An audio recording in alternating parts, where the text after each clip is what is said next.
Good morning to all of you present in this morning class.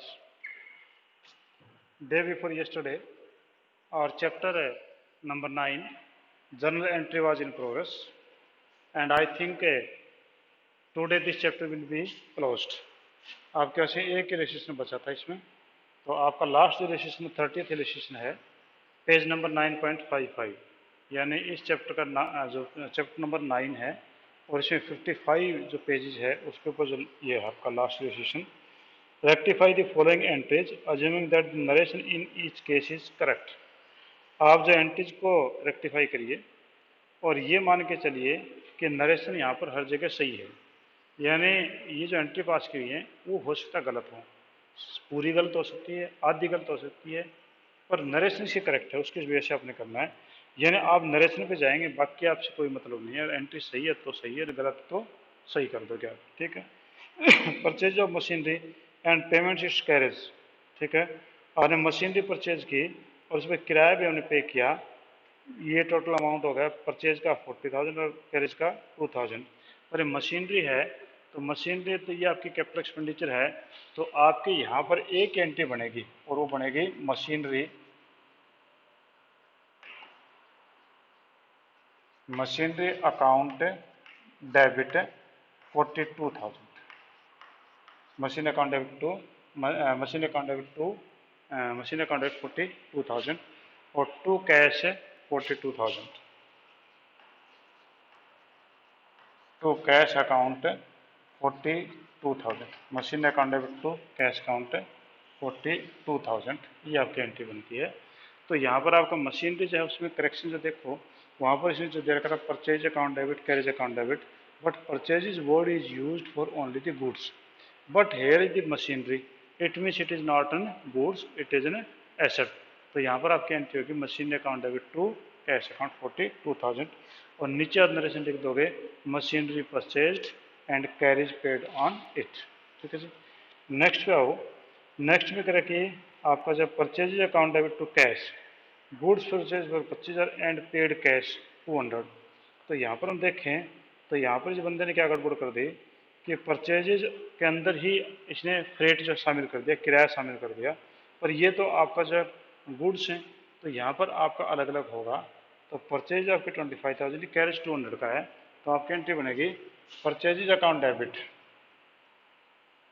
Purchases account debit वो आपके उसमें 2,500 और किराया आपका लगा है तो आप एंट्री कर देंगे कैरेज अकाउंट डेबिट 200. ठीक है जी. और टू कैश अकाउंट ये हो जाएगा 25,000 और 200. ठीक है. पर यहाँ पर इसने जो कर रखा था वो ये कर रहे थे परचेज के अंदर इस कैरेज को शामिल कर रखा था, but it is of recurring nature. ये लगातार होने वाला काम है. अगर एक कैपिटल एक्सपेंडिचर होता ना ऐसे तो जुड़ जाता.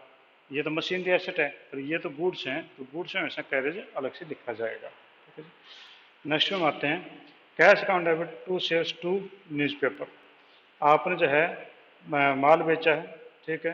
तो कहता है कि नीचे नरेशन क्या लिखी है, sale of old chair for 1,200 and old newspaper for 200. तो कहता है कि हमने जो है न्यूज़पेपर बेचा, फर्नीचर बेचा. तो हमने जो बेचा वो कैश आ गया. और टू सेल्स तो भैया मटेरियल की होती है, it is not a material, these are the furniture आपका. तो फर्नीचर तो आप इसको फर्नीचर वर्ड यूज़ करेंगे, चेयर है यहाँ पर तो फर्नीचर वर्ड यूज़ करेंगे और न्यूज़पेपर को मिसलेनियस इनकम लिखेंगे. आपकी एंट्री जो होगी वही होगी कैश अकाउंट डेबिट,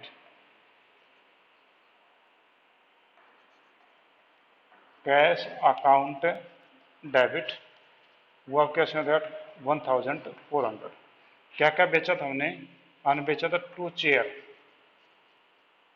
को आप टू फर्नीचर लिख दो.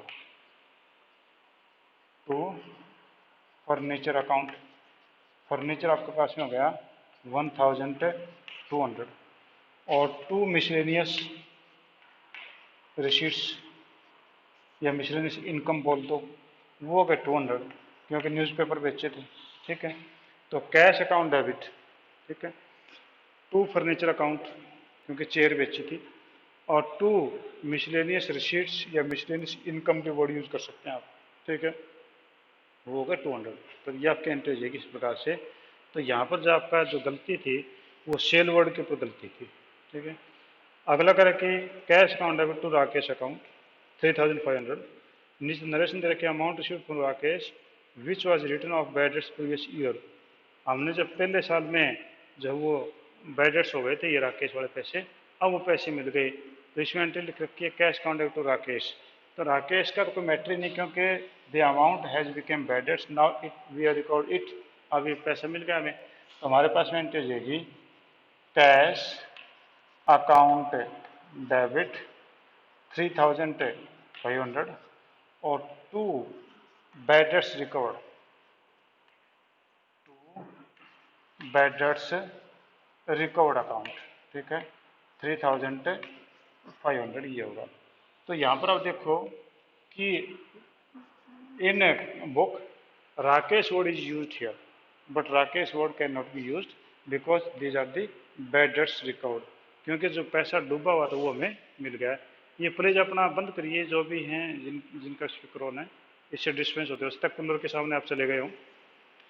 हाँ जी, तो बेटा प्लीज बंद करिए इसको। अगले में देखो आपका जो 19 में है charity account debit to sales account आपका 200 कि आपने जो है चैरिटी की थी यानी दान दिया था, तो दान दिया तो उससे आपका देखिए इसमें क्या हो रहा है। हर्ष, हर्ष अपना माइक बंद करिए, हर्ष माइक बंद करिए अपना, हर्ष अग्रवाल माइक बंद कर दीजिए प्लीज अपना बेटा, माइक को म्यूट कर दो अपने माइक को नीचे जा करके। हर्ष माइक को म्यूट करो बेटा, नीचे म्यूट का ऑप्शन है वहां पर म्यूट दबा दो ताकि और किसी डिस्टर्बेंस ना हो। हाँ जी, तो आपका ये जो है cash account debit 3500 to bad debts record account 3500। अगले में आपके पास में है कि आपने जो charity account debit to sale लिखा हुआ है, नीचे लिखा गुड्स कॉस्टिंग रुपये 2000 गिवन एज चैरिटी कि जो है गुड्स हमने चैरिटी के रूप में दिए, तो भैया चैरिटी के रूप में दी गुड्स है तो हमारी एंट्री होगी charity account debit to purchase not sale. तो हमारी एंट्री हो जाएगी charity account debit, charity account debit to purchases, charity account debit to purchases account. और ये आपके पास में हो गया जी कितने का था अमाउंट में देख लेता हूँ। ये अमाउंट आपके पास में दे रखा था चैरिटी का, ये था 2000 का, ठीक है, तो ये आपके पास में गया 2000। तो charity account debit to purchase होगा ना कि सेल, क्योंकि हम सेल तो गुड्स बेचते तो करते हैं जिससे पैसा आता है या प्रॉफिट होता है, पर यहाँ पर तो ना प्रॉफिट हुआ ना पैसा आया। तो यहाँ पर जो आपकी परचेज वर्ड मैंने आपको बताया था स्पेशल एंट्रीज, ठीक है। नेक्स्ट करें कि income tax debit to bank account payment of income tax. तो भैया इनकम टैक्स जो वो बिजनेसमैन के लगता है ना कि बिजनेस के ऊपर। तो हमारी एंट्री हो जाएगी drawing account debit, drawings account debit, drawings account debit to cash account या बैंक अकाउंट। और ये अमाउंट आपके पास देखा था 20, ये अमाउंट था आपके पास में ये 12,000, ठीक है, तो ये अमाउंट आपका 12,000, ठीक है। तो ये आपकी एंट्री हो जाएगी drawing account debit to cash account. यहाँ पर इनकम टैक्स वर्ड जब वो लिखा हुआ था तो इनकम टैक्स वर्ड यहाँ पर नहीं आएगा, बल्कि इसके ऊपर जो ड्राइंग वर्ड आएगा, क्योंकि हमारे पर्सनल यूज में माना जाता है तो इसलिए इनकम टैक्स पर्सनल यूज आता है, ठीक है जी। हाँ जी, कोई वर्ड जो आपके अभी जो पूछना हो या कोई आशिया आशिया कोई प्रॉब्लम इससे रिलेटेड तो आप मेरे से पूछ सकते हैं, ठीक है जी। अभी जो है हम ये चैप्टर आपका ख़त्म हो गया है, तो आज हम जो है कुछ प्रैक्टिस कर लेते हैं। आप नेक्स्ट पेज पलटिए, पेज नंबर 9.58 पे ऑब्जेक्टिव टाइप क्वेश्चन है, उससे 4 ऑप्शंस दिए हुए हैं। 4 ऑप्शन में से हमने कोई एक ऑप्शन जो है उसका आंसर होगा, तो हम उसकी बात करते हैं, ठीक है। हाँ जी, पहला क्वेश्चन देखो कि चूज द बेस्ट ऑल्टरनेट, सबसे बेस्ट ऑल्टरनेट कौन सा वो बताइए। तो कहता है कि double entry system means double entry system का मतलब क्या है? Recording of each transaction in two set of books, कि हर ट्रांजेक्शन दो बुक्स में लिखना। Entry of two aspect of every transaction, हर ट्रांजेक्शन के दोनों एस्पेक्ट की एंट्री करना। और कहते हैं कि entry of one set of books, to entries in one set of books, एक ही बुक में के सेट में जो है दोनों एंट्रियां करना। और उसके बाद में कहते हैं कि entry in two real account, दो रियल अकाउंट की एंट्री करना। तो इसमें डबल एंट्री सिस्टम का जब मतलब क्या था वो पूछा था। तो इसमें बी आंसर आएगा आपका, entry of two aspect of every transaction, कि हर ट्रांजेक्शन के टू एस्पेक्ट की एंट्री। टू एस्पेक्ट की एंट्री में एक ट्रांजेक्शन था, जैसे कि माल बेचा तो नेचुरली उसके दो एस्पेक्ट होंगे। माल बेचा तो एक ने खरीदा होगा, एक ने बेचा होगा, ठीक है। कैश आया तो कैश किसी ने दिया होगा, किसी ने लिया होगा, ठीक है। तो टू एस्पेक्ट हो गए, तो इसलिए जो है आपका बी आंसर आएगा। Second, journal is a book of, journal किस चीज़ की बुक है? ओरिजिनल एंट्री की, फाइनल एंट्री की, कैश ट्रांजैक्शन की, नॉन कैश ट्रांजैक्शन की। तो आंसर इसमें आपका ए आएगा कि ओरिजिनल एंट्री की बुक्स हैं, ठीक है जी। Outstanding salary is, outstanding salary कौन सा अकाउंट है? Personal account, real account, nominal account या all those account? Outstanding salary जो है वो कौन सा अकाउंट है? तो आउटस्टैंडिंग सैलरी अकाउंट के बारे में मैंने आपको पहले बताया था कि किसी भी अकाउंट के आगे, किसी भी नॉमिनल अकाउंट के आगे अगर आगे पीछे प्रीफिक्स या सफिक्स अगर कोई भी वर्ड लगा दिया जाता है तो that nominal account became a personal account, वो नॉमिनल अकाउंट आपका पर्सनल अकाउंट बन जाता है। तो यहाँ पर आउटस्टैंडिंग सैलरी है तो ये आपका पर्सनल अकाउंट बन गया। और पर्सनल अकाउंट भी कौन सा? ये रिप्रेजेंटेटिव पर्सनल अकाउंट माना जाएगा, ठीक है जी। नेक्स्ट ये कह रहा है कि आपका प्रीपेड एक्सपेंस, प्रीपेड एक्सपेंस कौन सा आपका है? तो प्रीपेड एक्सपेंस में फोर ऑप्शंस हैं, personal account, nominal account, real account and none of these. तो prepaid expense, expense itself nominal account, जब प्रीपेड एक्सपेंस है, एक्सपेंस और नॉमिनल अकाउंट है। और इसके आगे सफिक्स या प्रीफिक्स हो गया, जैसे पहले आउटस्टैंडिंग सैलरी में हुआ था, तो ये भी आपका जो है एक पर्सनल अकाउंट बन गया और ये बन गया रिप्रेजेंटेटिव पर्सनल अकाउंट, ठीक है जी। तो इसमें जो आपका जो आंसर बना है वो थर्ड में ए। फोर्थ में देखो, सॉरी फोर्थ का था, फोर्थ का ए। और फिफ्थ में आ जाओ, goodwill is personal account, real account, nominal account और नन ऑफ अबोव। गुडविल क्या है? गुडविल पर्सनल अकाउंट है, रियल अकाउंट है या नॉमिनल अकाउंट है या नन ऑफ अबोव? तो goodwill is our intangible asset, goodwill हमारी जो है वो इंटेंजिबल एसेट है। तो नेचुरली इंटेंजिबल जो एसेट होती है वो आपके रियल अकाउंट कहलाती है, क्योंकि कोई भी आपकी एसेट है वो आपकी रियल अकाउंट कहलाती है, तो ये रियल इंटेंजिबल कहलाएगी। तो इसका जो आंसर होगा वो आपके पास में देखो बी होगा, रियल अकाउंट, ठीक है जी। सिक्स देखो, which of the following is real account? इनमें से चार में से कोई एक रियल अकाउंट आपने ढूंढना है। Salary account, debtor account, expense account और स्टॉक अकाउंट, ठीक है। तो ये सिक्स क्वेश्चन में देखो कि इसमें आपका जो है कोई एक रियल अकाउंट आपने फाइंड आउट करना है। तो रियल अकाउंट इसके अंदर कौन सा होगा?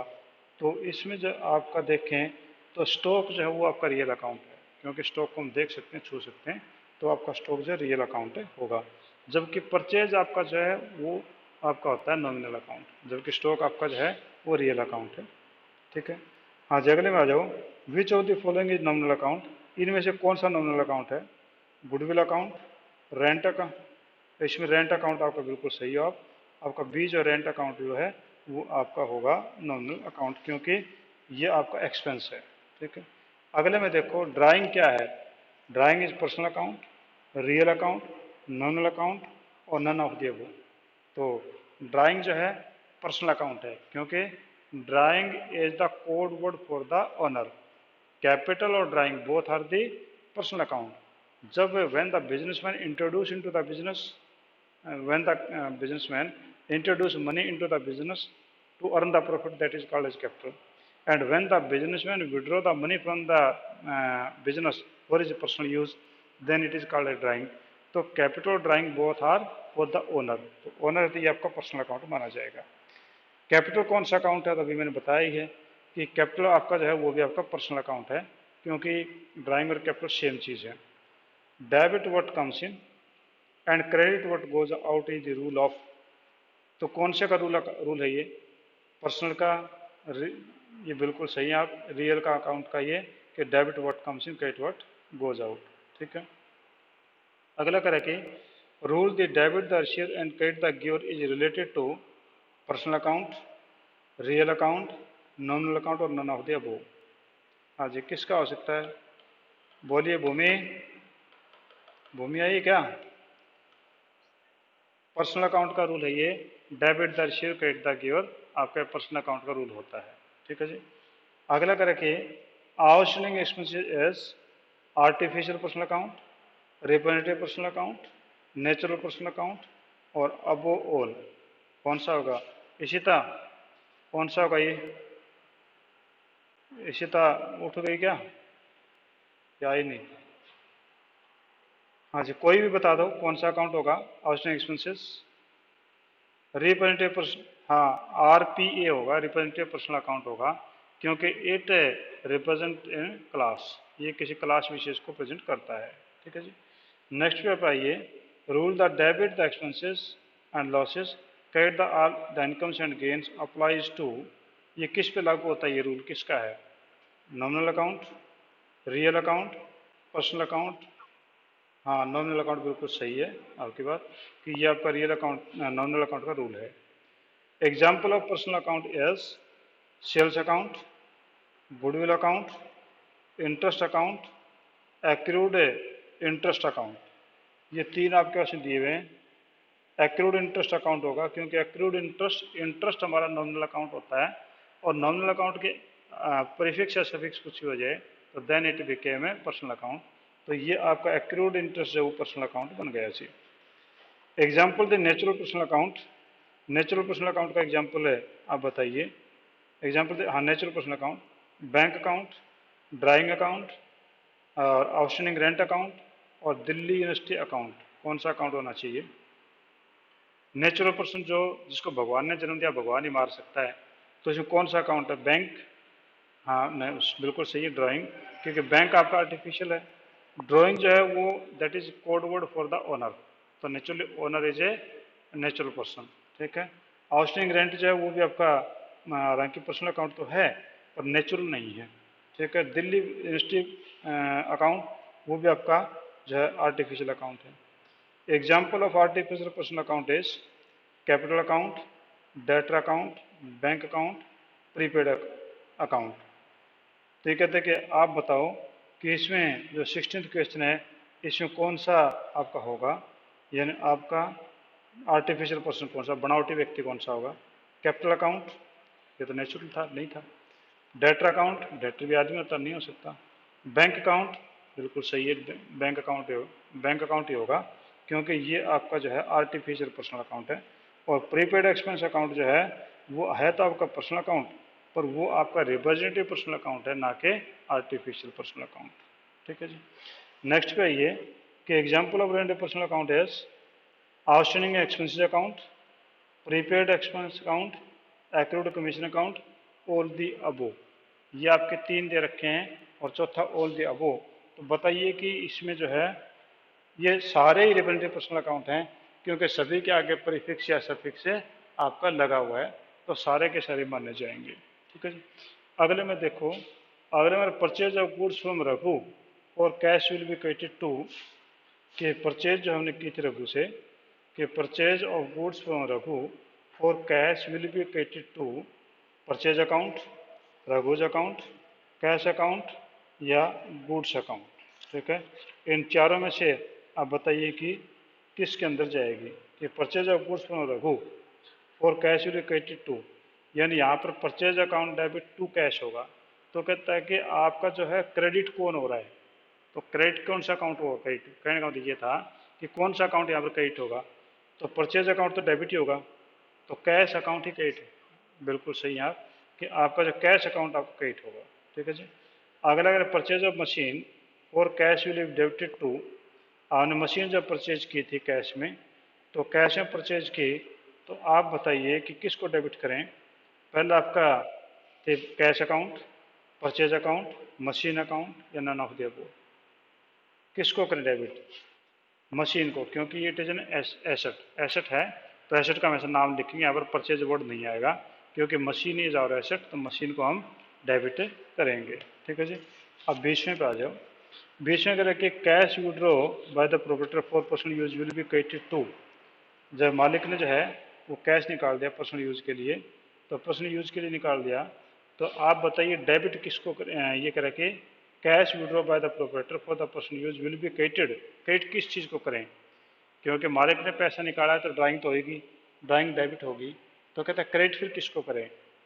तो क्रेडिट तो नेचुरली आपका कैश अकाउंट ही होगा, क्रेडिट। ठीक है। अच्छा, goods taken by proprietor for the personal use is called capital, drawing, asset और लायबिलिटी। ड्राइंग कहलाएगी, बिल्कुल सही। No entry is made in the books of the account, कि बुक्स ऑफ अकाउंट की इनकी एंट्री कौन सी की नहीं होती? Trade discount, cash discount, discount allowed या डिस्काउंट रिसीव्ड? नहीं, ट्रेड डिस्क हाँ, ट्रेड डिस्काउंट की एंट्री नहीं, तो वो तो अमाउंट में से डिडक्ट कर लेते हैं। जैसे कि 20,000 का माल है, 10% ट्रेड डिस्काउंट है तो हम 18,000 की दिखाते हैं परचेजेस, ना कि हम 20,000 की, तो हमें एंट्री नहीं करते हैं उसकी। कैश डिस्काउंट की एंट्री हम करते हैं। ठीक है जी। नेक्स्ट पे आ जाओ। Goods sold to mister Dhoni for cash will be debited. हमने जो है धोनी को माल बेचा है, ठीक है, तो इसमें कहते हैं cash will be debited, goods sold to mister Dhoni for cash will be debited to, किसको डेबिट करेंगे? धोनी अकाउंट को, सेल अकाउंट को, गुड्स अकाउंट को या कैश अकाउंट को? यानी हमने माल बेचा कैश में, तो cash account debit to Dhoni account होना चाहिए आपका। ठीक है, तो कैश अकाउंट और धोनी अकाउंट होना चाहिए। तो इसने पूछा भी यही था कि इसमें डेबिट किसको किया जाएगा, तो डेबिट जो है आपका इसका देखो कि किसको होना चाहिए? कैश अकाउंट को होना चाहिए, क्योंकि मैंने बोला भी cash account debit to sales account, Dhoni गलत बोल गया था, cash account debit to sale account होगा, क्योंकि हमने यहाँ पर कोई भी धोनी से कोई मतलब नहीं है। ठीक है। Computer purchase for office should be debited to office expense, office equipment account या परचेज अकाउंट या मिसलेनियस एक्सपेंडिचर अकाउंट? कौन सी होना चाहिए? आने कम, बिल्कुल सही बात है, ऑफिस इक्विपमेंट में आएगा क्योंकि ये हमारे औजार बोले जाते हैं। ठीक है।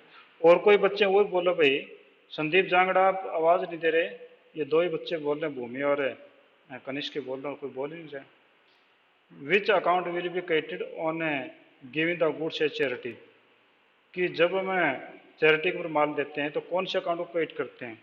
तो हम चैरिटी अकाउंट तो डेबिट हम करते ही हैं, और टू कौन से करते हैं? परचेज को, ड्राइंग को, सेल को या चैरिटी को? कौन से अकाउंट को क्रेडिट करते हैं?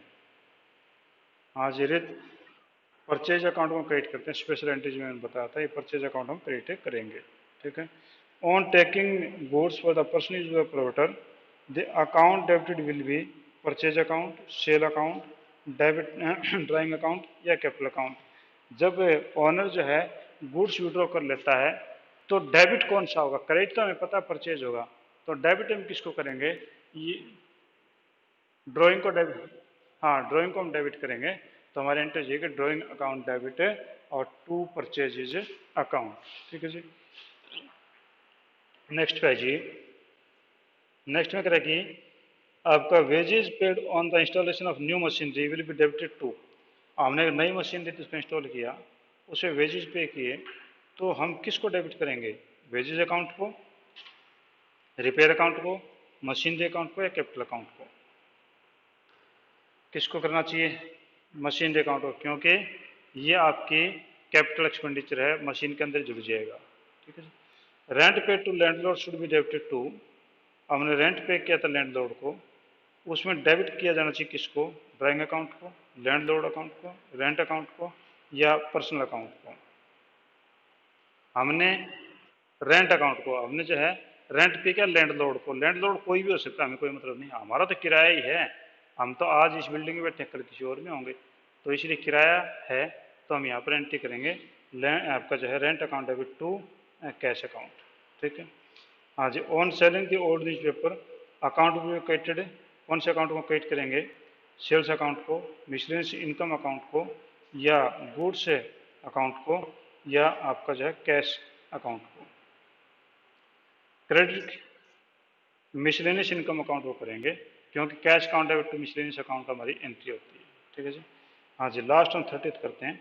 ये मेरी मैं अब आज का लास्ट है, मैं करवा रहा हूँ इतना, आगे तो और भी क्वेश्चन 55 तक है। The journal entry for the goods sold to Gopal for cash should include, कि जनरल एंट्री है, जब उन्हें माल जो है गोपाल को कैश में बेचा था, तो debit to Gopal and credit to sale, debit to sales and credit to cash, debit to cash and credit to Gopal, debit to cash and credit to sale. कौन सा होना चाहिए चारों में सही एंट्री कौन सी होगी, ए बी सी या डी? फोर्थ वाली एंट्री आपकी बिल्कुल ओके। अब क्या संदीप बोला है, फोर्थ वाली एंट्री आपकी बिल्कुल सही होगी। ठीक है जी। तो आज हम इतना ही करवाते हैं। हाँ जी, किसी को प्रॉब्लम है तो ही और she can ask to me by this time. अगर किसी को किसी प्रॉब्लम है तो आप मेरे से पूछ सकते हैं। हाँ जी, कोई प्रॉब्लम नहीं है। होमवर्क लगातार करते रहना, होमवर्क की कॉपीज आपकी जरूर चेक होंगी। ठीक है, चलो जी, थैंक यू। बोलिए।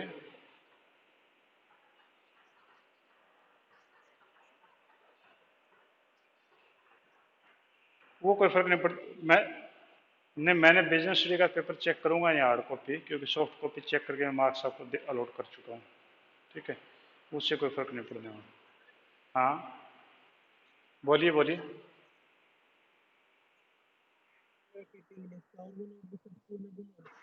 हो गई तो हो गई, कोई बात नहीं है, मिल जाएगी तो ठीक है, नहीं तो देखी जाएगी, और क्या होना है, कुछ नहीं होना। ठीक है, चिंता ना करो, ज़्यादा टेंशन ना रखो। ठीक है, और बोलो बताओ। Okay, thank you, have a nice day. 11:30 बजे फिर